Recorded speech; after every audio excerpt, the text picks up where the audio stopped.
Someone please yell at me to do thumbnails while I'm here. Do thumbnails while you're here. Do them. Ah! Is that good? Do them. Do them good. They approach writing a script for a YouTube episode talking about comics. Usually what I do is like I break down things into like bullet points and then like go off king. Kind of, I don't know. Like if I script too much, I end up being really stilted. But if I don't have a plan, I just go to space. Like I never find my way back to the main topic, which is probably why I should have like maybe did some bullet points here, like did some pre-planning, but I don't know. I recently found your channel and I want to thank you for your amazing content. I'm planning on drawing my first comic and your videos are helping a lot. I love you too. Aww. Yeah. Thank you for watching. I feel like I should have a chapter between two very plot heavy ones. I don't know what should happen and I don't know what I don't want it to feel like filler. If you feel like your plot's really heavy, I'm gonna assume a lot of stuff has happened because plot is stuff happening, right? And it does feel like heavy. Sometimes it's okay to just continue with plot. Other times, what you might want to do is be reflective on the plot. A lot of like writing just basically boils down to a thing happened, and now we discuss the ramifications of that thing happening.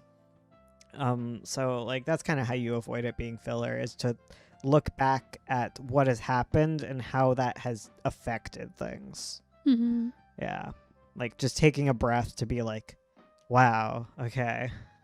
It's like when like in a story about a dog with muffins, and you're making muffins and then the dog like knocks them all off and runs away with one.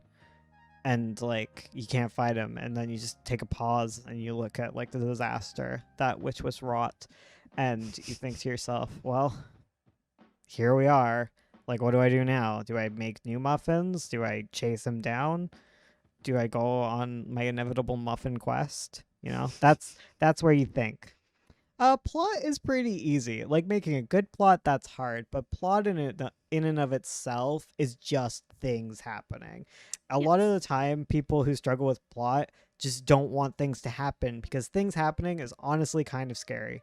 Because when you add things, when things happen, when conflict happens, when change happens, that rattles the status quo, and you might really like the current status quo, and change is hard and scary. And that's why plot is kind of hard, because you have to break things inevitably, and that's emotional. Yes. Like you spend all this time making this character, making this like world, and then I come in and I'm like, you know what you gotta do? You gotta flip the table. And you're like, God, no, I set all my pieces down. Yeah, so there you go. Yep. No plot, just vibes. I mean, vibes is fine. Like, it's a very fanfic energy.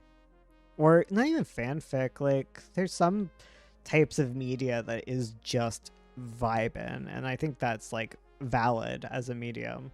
You know, like Bob Ross videos don't have a plot. I mean, I guess they do, kind of, because there's a beginning, middle, and end. But, you know. Yeah, it's just vibing. Yeah. The primary function is vibing, not conflict. Yeah, you can have something. You can have things change without like it being super. Like. You are so smart. How long have you been writing and drawing comics?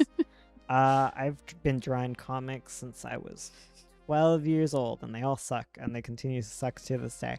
But I've been writing comics for also that many years, and just progressively adding knowledge to my knowledge bucket, as you nerds might call it, a think pan. Okay, what about you? I've been drawing comics for a long time. How many episodes do you guys think you should have prepared before you publish your webtoon? As many as you see fit. I don't know. Just think about what your what kind of post schedule do you want to have? and then like try to do a year's worth of work in advance. That's, for some quick math on that, if you want to do like one update a week, there's 52 weeks in a year. So you have to do 52 updates, however long that is, whether that's like a page or an episode for you. And you inevitably yeah. you'll get bored while you're Yeah. making these 52 updates, and then you'll post, and then you'll be like, oh, things are going great, until the car runs through your house, and now you have to deal with that mess, and your comic goes by the wayside as you rebuild your house and sue people. You know, like life happens, so it's good to have a good long buffer. Gives you lots of time. I would recommend, though, Yes. if Yes. you are someone who does a lot of prep work, as a way to postpone like making your comic happen. Oh, yeah. Well, I'm not talking about prep. I mean, make the pages. And once a page is made, you put it away, okay? Just keep Okay. moving forward, Yeah. okay? Bones, please don't crash your car into my house, thanks. I'm sorry, I got a vroom. Gotta go fast. I don't know how to drive, but I'm going. My comic is only going to be 5 episodes. If it's 5 episodes, just finish all Just 5. do the whole thing. There's no use. How much pages of buffer would you recommend to have? Just a year's worth. However much a year's worth is for you, that's usually the good amount. Yep. That's the good cush. And if you're really jumpy, maybe half a year, but like I wouldn't do any less than that. Yeah. That's how you end up in a sinkhole of guilt and sadness. Working week to week on comics sucks. Don't do it. Yeah. If you can avoid it, avoid it. 'Cause Yeah. it sucks. And it's easiest to avoid it early on. Yes, because once you're posting, it's hard to like stop and take a break. Yeah, for real. Buffers are for cowards. I think not having a buffer is for procrastinators. And I would rather be a coward than a procrastinator. I guess sometimes procrastination comes from cowardice. Fear Fear, rather than anxiety. cowardice, yeah. I'm trying to make at least a chapter buffer because I get into a sort of depressive period, so I don't want to stop posting because of that. I mean, that's fair. That's kind of like why I start with having such a large buffer, because even when something bad happens, like I have tons to post. Exactly. Yeah, and every time I've not had a buffer, inevitably things have fallen apart. Case in point, any YouTube challenge I've done. Yes. You didn't have to come at me like that. I'm sorry. It's okay. I'm coming at us all. My problem is I can never stay motivated and continue to finish my plots. They lose meaning or excitement to me. Then I end up making characters and writing new plots, new comic, and the cycle repeats. Only you can break the cycle. I understand that feeling. I get there a lot. It's kind of hard to dig out of that hole, but you need to have that perseverance. You have to find out what's stopping you. If it's just because you get bored of things, I was gonna say sucks to suck, but like it kind of does. Like you have to like reignite that passion in that comic. You can't just like keep making new things to like reignite your passion, because you're never gonna get anything done. So like try to think of like the work in and of itself. You need to try and like be mindful and enjoy the present moment, that kind of deal, and just like enjoy improving on art. Like just try and find the fun in it. And also look forward to things that are new and exciting, like finishing something, you know? That's something really cool and fun.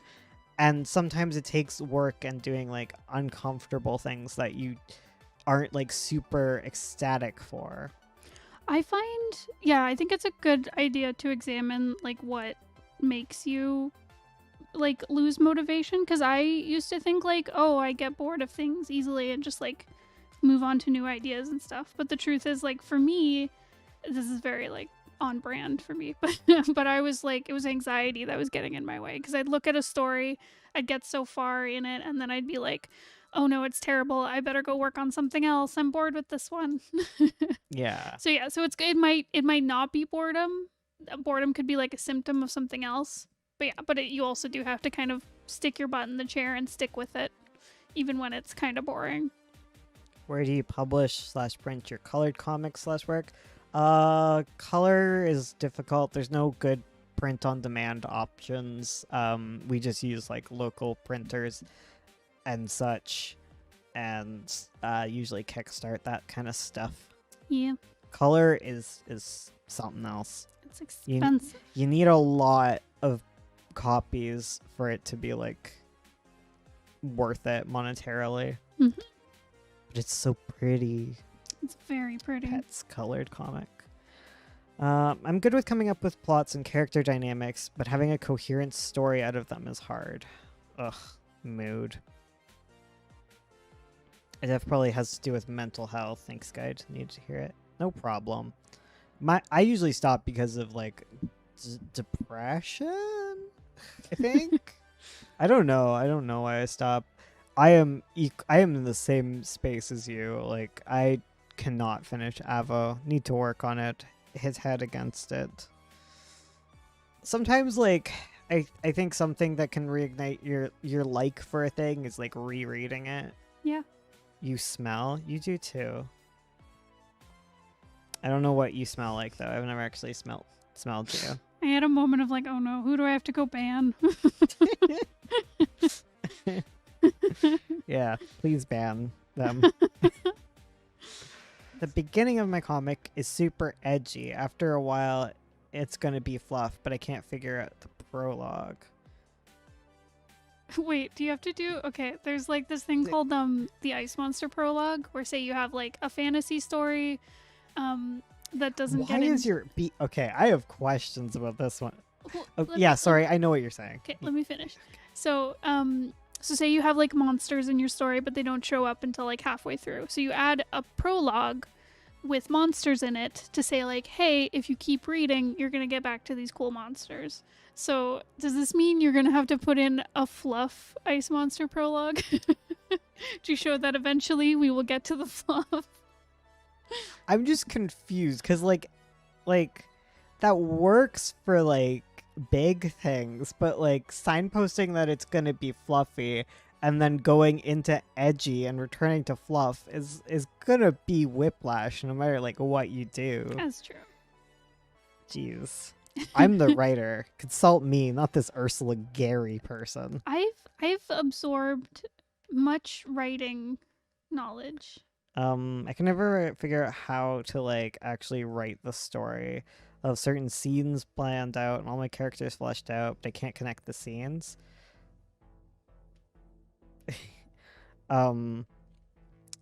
Well, why have you actually sat down and like written scripts? Because I think that's probably the best place to start. A lot of the time when you're like, I don't know how to write this, you know, the thing is you have to write it poorly first. You know, like are you at the point where you just get like scared of like writing it or overwhelmed and being like, where do I go?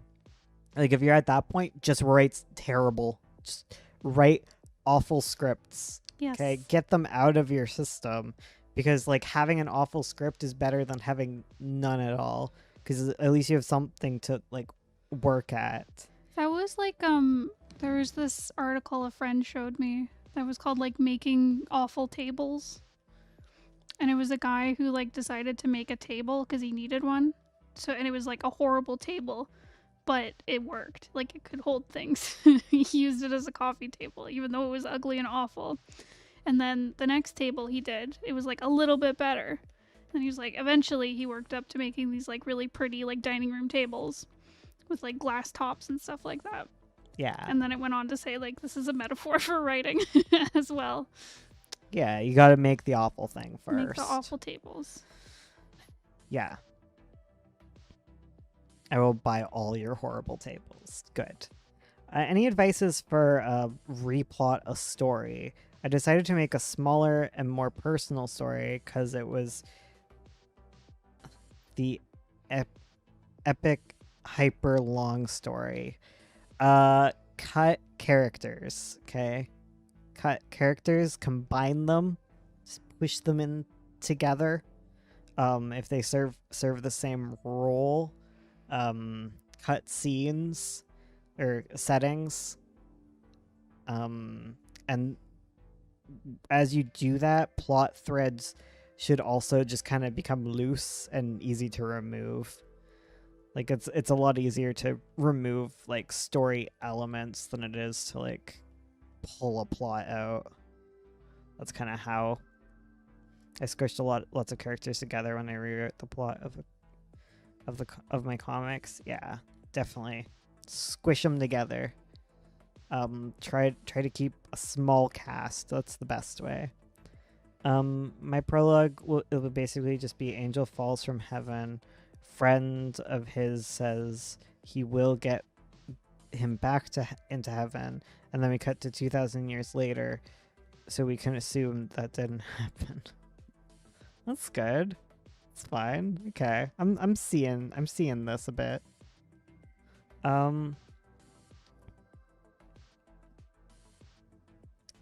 Yeah. Yeah, you'll find characters where you're like, ooh, same function. Meanwhile, 9 point, 9 point, I'd be like adding multiple characters that have the exact same function, but like I split them on purpose because it makes the world feel bigger. Yes. Yeah. Do you have any questions for Ursula so that she doesn't feel so sad? Nobody wants to learn about art. Everyone's like, tell me about writing. Hey, listen, Bones. It's because I never make videos. I know. How can a beginner like me handle a story with a huge world? For years I've been making lore and creatures and backstories, and I don't know where to start. Here's an easy one. Write one of your backstories as an actual story. Okay? Like, don't think of the future, think of the past. Sometimes that's the easy way to do it because there's less baggage where you're like, oh, I already know the story, now fit it into a plot, you know? Write a prequel, but in a way that it is a standalone. That's one idea. Large worlds are really hard to work with, especially if you're new at writing.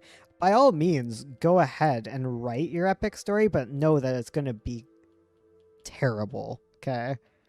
Been there a million times, okay? It's going to be terrible because it's really hard to do, especially... It's hard to do if, like, you're deep in the thick of writing, okay? Like, if you're new to it, it's going to be a lot to juggle. So go ahead, like, and do it. You know, when I was playing the Miku Miku Miku game, I was doing pretty okay on normal mode, but I was like, heck it, and I went on hard mode and I failed dramatically. I got 50 notes out of 1,000, but I learned a lot faster, I guess, because after like a bit of practice, I started to get all of the notes. You know, let yourself panic and fail for a while if that's the way you want to do it. But you can also move slower and steadier by just staying on normal mode. Please leave a like. You Please can only leave if you hit the like button. Otherwise, we're coming for you. That's the toll you have to pay. There'll be a curse put upon you. Watch out. You will have bad time comicking. Yeah, the bad time comicking curse. And it can be undone if you leave a like. If you leave a dislike, yeah, you're fine. Yeah. It's called leaving a like for a reason. Exactly. Yes. Also, leave a like or you'll go to hell. Damn. I was going to say, if you like the content, please subscribe.